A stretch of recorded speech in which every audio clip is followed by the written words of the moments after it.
Assalamualaikum warahmatullahi wabarakatuh. Alhamdulillahi rabbil alamin. Wassalatu wassalamu ala ashrafil anbiya'i wal mursalin. Wa ala alihi washabihi ajma'in amma ba'du.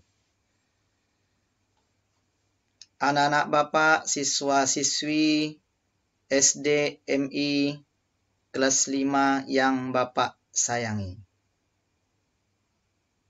Bapak doakan semoga anak-anak Bapak berada dalam keadaan sehat walafiat dan tetap semangat belajar pendidikan agama Islam walau di rumah saja. Sebelum kita masuk pelajaran, mari kita berdoa. Bismillahirrahmanirrahim. Raditu billahi rabba wa bil islami dina wa bi muhammadin nabiyya wa rasula. Rabbi zidni ilma warzuqni fahma. Artinya, dengan menyebut nama Allah yang Maha Pengasih lagi Maha Penyayang. Aku rida Allah Tuhanku. Aku rida Islam agamaku. Aku rida Nabi Muhammad nabiku dan utusan Allah.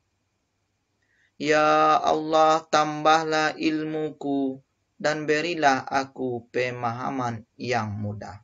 Bapak akan menyampaikan materi pendidikan agama Islam kelas 5 SD MI semester 1. Pelajaran 5, Rasul Allah idolaku. Subpelajaran E, kisah teladan Nabi Muhammad sallallahu alaihi wasallam. KD 3.16 menceritakan kisah keteladanan Nabi Muhammad sallallahu alaihi wasallam.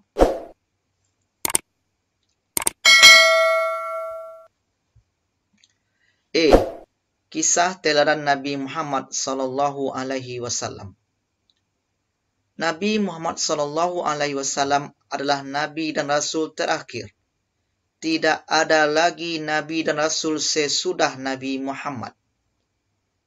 Sehingga beliau disebut Khatamul Anbiya, artinya penutup para nabi. Nabi Muhammad sallallahu alaihi wasallam lahir pada hari Senin tanggal 12 Rabiul Awal tahun Gajah, atau bertepatan dengan tanggal 20 April 571 Masehi di kota Mekah. Kenapa disebut tahun Gajah?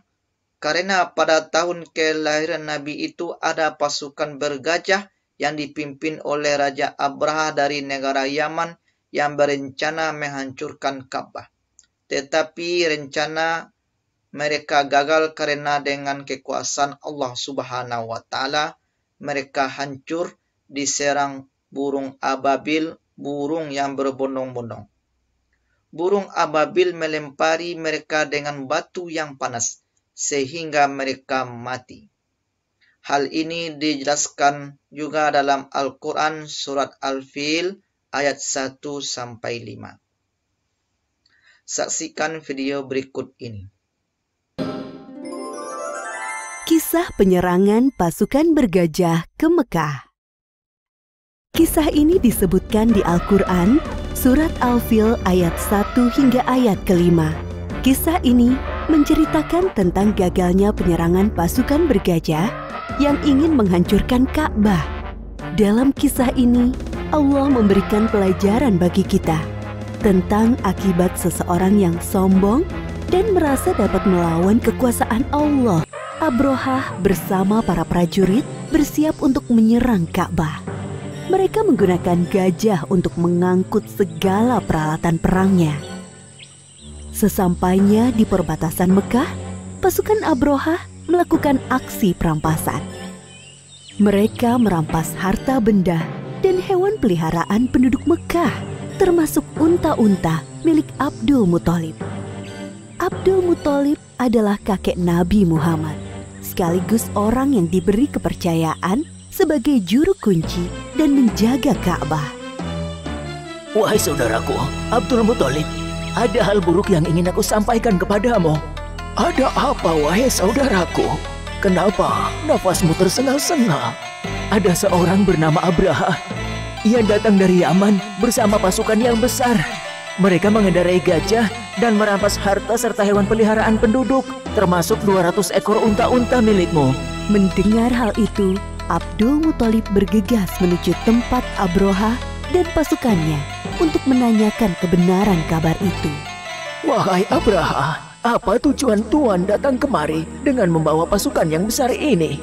Aku datang ingin menghancurkan Ka'bah. Ka'bah telah membuat orang-orang tidak mau mengunjungi kotaku sana. Padahal kami telah membangun gereja yang megah dan lebih indah dari Ka'bah.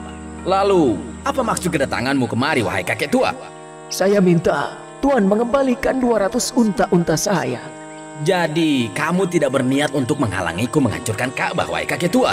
Saya hanya memiliki unta, sedangkan Ka'bah bukan kepunyaan saya. Ada Tuhan yang menjaganya. Baiklah, aku akan mengembalikan unta-untamu.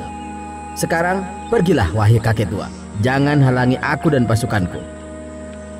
Abdul Muthalib kembali ke rumahnya. Kedatangannya sudah ditunggu oleh para penduduk. Abdul Muthalib menceritakan tujuan Abraha datang ke Mekah. Tidak lain adalah untuk menghancurkan Ka'bah. Lalu sekarang, apa yang harus kita lakukan, wahai Abdul Muthalib? Sementara ini, kita mengungsi ke bukit sampai keadaan kota Mekah aman kembali. Baiklah, kami akan segera berkemas-kemas. Abdul Muthalib dan para penduduk mengosongkan kota Mekah.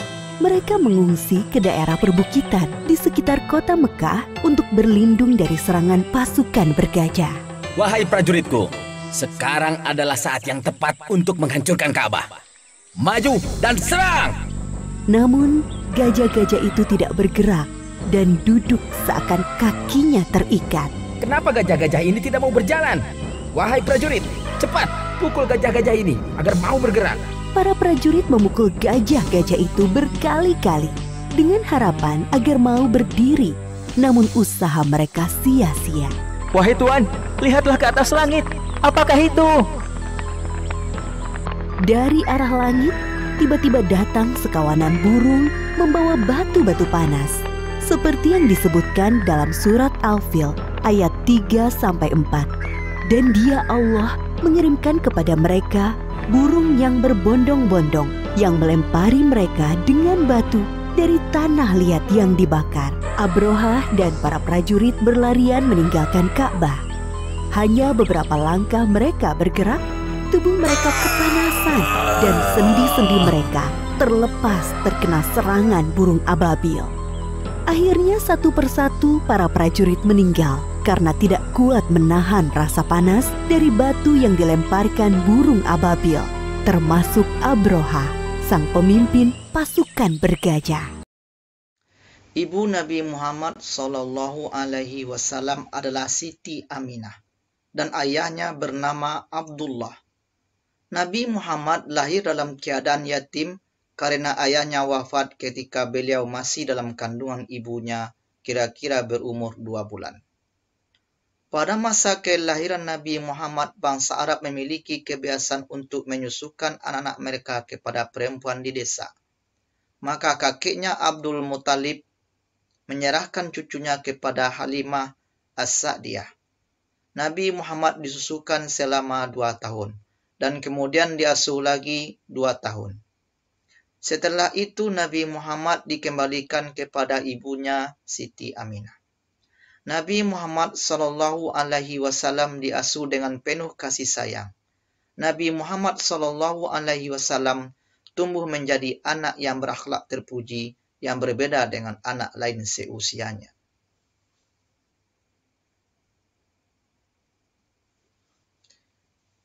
Ketika berusia 6 tahun, Nabi Muhammad diajak ibunya berziarah ke makam ayahnya dan mengenalkan beliau kepada saudara-saudaranya di Yathrib. Mereka ditemani Ummu Aiman, seorang budak perempuan. Saat perjalanan pulang, tepatnya di desa Abwa, Siti Aminah sakit keras sehingga meninggal dunia dan dimakamkan di desa itu juga. Nabi Muhammad dibawa kembali pulang ke Mekah oleh Ummu Aiman.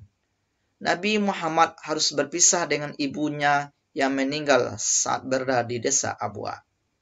Sepeninggal ibunya, beliau diasuh oleh kakeknya Abdul Muttalib.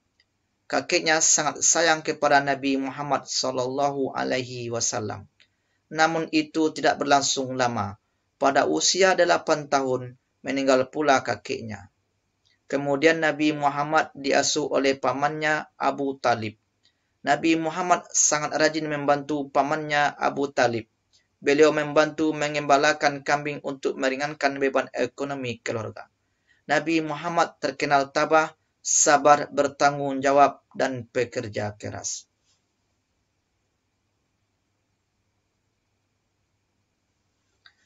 Pada usia 12 tahun, pamannya mengajak Nabi Muhammad SAW pergi berdagang ke negeri Syam. Tepatnya di daerah Busra, rombongan dagang bertemu seorang pendeta bernama Buhairah.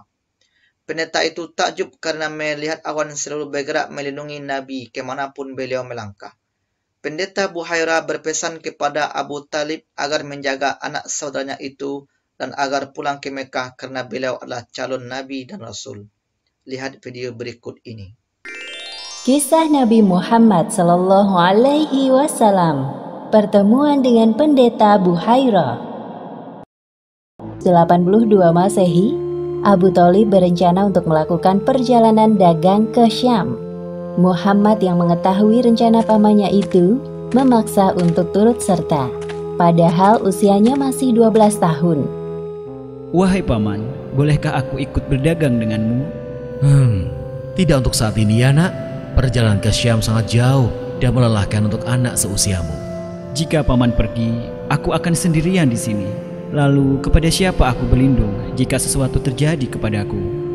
Insya Allah, aku mampu melewati perjalanan yang panjang. Aku boleh ikut ya paman? Mendengar alasan Muhammad membuat Abu Thalib berpikir. Beliau kemudian berbalik badan dan mengiyakan permintaannya. Ini adalah jalan kafilah barat, yaitu menyusuri Laut Merah, Madian, Wadi Al-Qura, Hijr, dan kota Busra. Bagi para kafilah dagang, Busra merupakan pusat perdagangan yang ramai sebelum tiba di Syam. Di daerah ini pula ada seorang pendeta yang terkenal bernama Buhairah. Kafilah Abu Thalib memutuskan untuk beristirahat sejenak tak jauh dari rumah ibadah milik Buhairah. Sementara itu di kediaman Buhairah. Aneh sekali, awan itu terus mengikuti kafilah dagang itu. Seakan-akan menjaga mereka agar tidak kepanasan. Tapi siapa yang harus dijaga? Aku harus mengundang mereka untuk memenuhi rasa penasaranku. Selamat datang di Busra, wahai kafilah dagang yang sedang istirahat. Tanpa mengurangi rasa hormatku, aku ingin mengundang kalian semua untuk makan bersama di rumahku. Tentunya, aku telah menyiapkan banyak hidangan untuk mengisi kekosongan perut kalian. Wah, sungguh mulia niatmu wahai rohib. Padahal sebelum ini kami sering lewat rumah ibadahmu. Namun perlakuanmu kali ini sungguh ramah. Apa hari ini istimewa bagimu? Ya, dan kalian semua adalah tamu istimewaku. Ayo, mari masuk ke dalam. Buhairah memperhatikan Muhammad dengan seksama dari ujung kaki hingga kepala. Setelah selesai makan, barulah kemudian Buhairah mengajak Muhammad berbincang. Wahai anak muda, kemarilah, aku ingin berbincang denganmu. Apa yang hendak Tuhan tanyakan kepadaku? Insya Allah, aku akan menjawabnya. Tanpa sedikit pun menyia-nyiakan kesempatan, Buhairah menanyakan banyak hal kepada Muhammad, seperti postur tubuh sampai posisi tidurnya. Setelah melihat tanda kenabian di punggung Muhammad, Buhairah menghampiri Abu Thalib. Apakah Muhammad itu anakmu? Iya, dia anakku. Engkau berbohong. Dia tidak pantas memiliki ayah yang masih hidup. Iya, kau benar. Maksudku, dia anak saudaraku yang aku rawat seperti anakku sendiri. Adikku dan istrinya telah meninggal dunia beberapa tahun lalu. Ketahuilah, keponakanmu itu adalah nabi terakhir penerus Isa alaihissalam. Ialah utusan Allah bagi penduduk bumi. Hah? Dari mana engkau mengetahui hal itu? Wahai Buhairah, tunjukkan padaku buktinya. Kemudian Buhairo menjelaskan tentang pengetahuan yang dimilikinya. Sebenarnya, sejak kalian tiba di Aqabah, tidak ada bebatuan dan pepohonan pun, melainkan mereka tunduk bersujud. Mereka tidak akan sujud, melainkan kepada seorang nabi. Aku bisa mengetahuinya dari tanda nubuah yang berada di bagian bawah tulang rawan bahunya, yang menyerupai buah apel. Kami juga mendapatinya di dalam kitab kami. Mendengar apa yang disampaikan oleh Buhairo, raut wajah Abu Thalib mendadak berubah dari bahagia menjadi cemas. Lalu apa yang harus aku lakukan sekarang? Saran dariku, kembalilah ke negeri asalmu. Di sini tidak aman, terlebih lagi Syam. Aku khawatir orang-orang Yahudi yang telah mendengar berita ini sedang mengincar keponakanmu itu. Segera saja Abu Thalib menyuruh beberapa pemuda yang ikut bersama rombongannya untuk menemani Muhammad kembali ke Mekah. Pada usia muda, beliau mulai berdagang secara mandiri. Beliau berdagang bersama As-Sa'id bin Abu Sa'id. Dalam berdagang, beliau terkenal jujur dan amanah, sehingga diberi gelar Al-Amin, artinya orang yang terpercaya. Perdagangan Nabi Muhammad SAW semakin sukses ketika memperdagangkan harta Siti Khadijah. Nabi Muhammad diberi kepercayaan untuk memimpin perdagangan ke negeri Syam dan mendapatkan keuntungan yang besar pula. Pada usia 25 tahun, Nabi Muhammad menikahi Siti Khadijah yang saat itu berusia 40 tahun. Dari pernikahan itu, beliau dikaruniai 6 orang anak, yaitu Qasim, Abdullah, Ruqayyah, Ummu Kalsum, Zainab, dan Fatimah. Nabi Muhammad SAW diangkat menjadi Rasul. Nabi Muhammad SAW terbiasa menyendiri atau berkhalwat di Gua Hira. Pada tanggal 17 Ramadan, ketika sedang menyendiri di Gua Hira untuk merenungkan dan memikirkan kerusakan yang terjadi di masyarakat, tiba-tiba malaikat Jibril datang untuk menyampaikan wahyu. Pada waktu itu beliau berusia 40 tahun. Akhirnya turunlah wahyu yang pertama, Al-Quran Surat Al-Alaq ayat 1-5.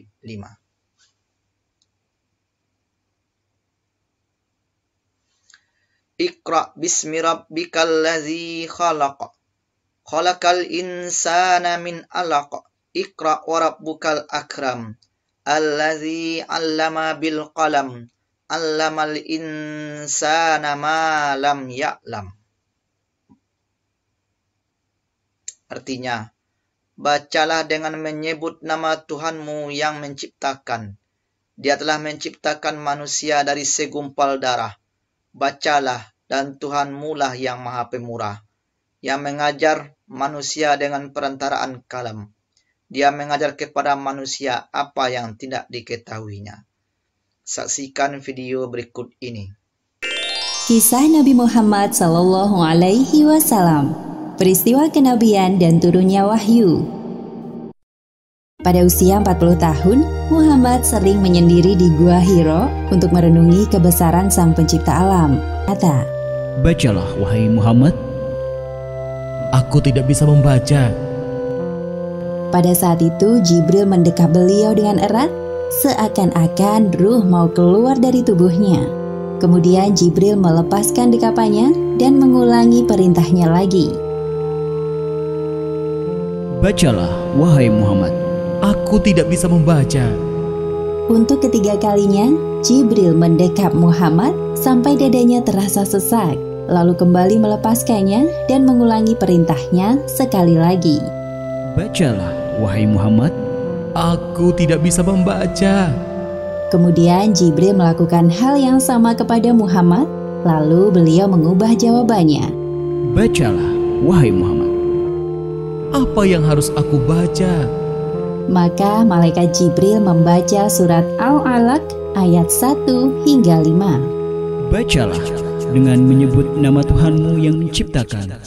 Dia telah menciptakan manusia dari segumpal darah. Bacalah, dan Tuhanmu lah yang Maha Pemurah, yang mengajar manusia dengan perantara kalam. Dia mengajar kepada manusia apa yang tidak diketahuinya." Ayat pertama surat Al-Alaq menyampaikan perintah kepada Muhammad untuk menjadikan Al-Quran sebagai pedoman hidup manusia. Setelah menyampaikan wahyu, tiba-tiba Jibril menghilang dari tempatnya. Muhammad yang menyadari ketidakhadiran Jibril merasa ketakutan. Lalu beliau langsung berkemas untuk pulang. Khadijah yang mendapati suaminya telah pulang mendekatinya. Selimuti aku, selimuti aku. Khadijah merasa kaget melihat suaminya menggigil. Segera saja ia menyelimutinya. Khadijah tidak melontarkan pertanyaan apapun kepada suaminya tentang hal yang baru terjadi. Hal itu dikarenakan Khadijah sangat menghormati Muhammad. Lalu Khadijah menyiapkan air minum di dekat suaminya dan menunggu penjelasannya. Setelah keadaan tenang, Muhammad menceritakan kejadian yang baru menimpanya secara detail kepada Khadijah dengan dipenuhi perasaan takut dan bingung. Apa yang sebenarnya terjadi kepadaku? Aku khawatir terhadap keadaan diriku sendiri, wahai istriku. Wahai suamiku, tidak, demi Allah jangan berprasangka buruk. Allah tidak akan menghinakanmu selamanya. Engkau tidak pernah memutus tali silaturahim. Engkau selalu membantu orang yang kesulitan, memberi makan orang miskin, menjamu tamu yang datang, dan menolong orang yang menegakkan kebenaran. Khadijah berusaha mengingatkan suaminya bahwa Muhammad adalah orang yang pantas menjadi seorang Rasul Allah. Sejak saat itu Nabi Muhammad SAW mulai berdakwah secara sembunyi-sembunyi selama 3 tahun.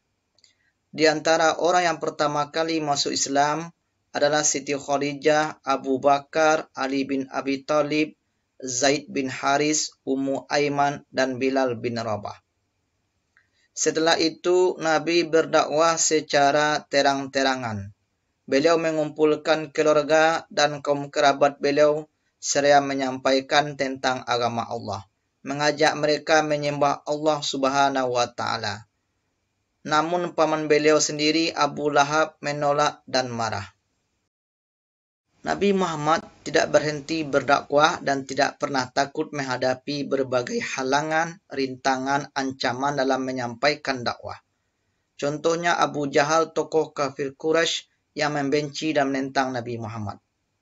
Begitulah Nabi Muhammad SAW terus berdakwah lebih kurang 23 tahun, 13 tahun di Mekah dan 10 tahun di Madinah.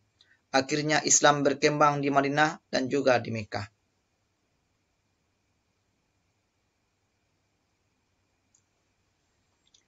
Keteladanan Nabi Muhammad SAW antara lain: 1. Jujur. Kejujuran Nabi Muhammad dalam berdagang dan juga selalu menepati janji. 2. Pemberani. Pada awal masa berdakwah, beliau dengan berani menyampaikan ajaran agama, mengajak mereka menyembah Allah dan meninggalkan menyembah berhala. 3. Pemaaf. Beliau pernah dihina, disakiti, bahkan hendak dibunuh oleh kaum kafir Quraisy, tetapi itu tidak membuat beliau dendam. 4. Penyayang. Nabi Muhammad SAW penyayang kepada manusia, hewan, dan tumbuh-tumbuhan. Beliau sangat menyayangi keluarganya, sahabatnya, dan umatnya, juga kaum duafa, anak yatim, dan lain-lain.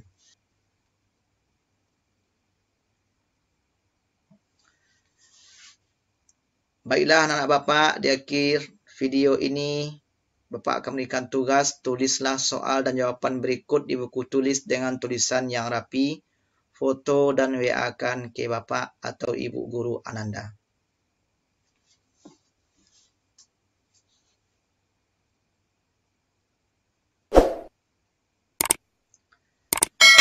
Demikianlah materi kita pada hari ini.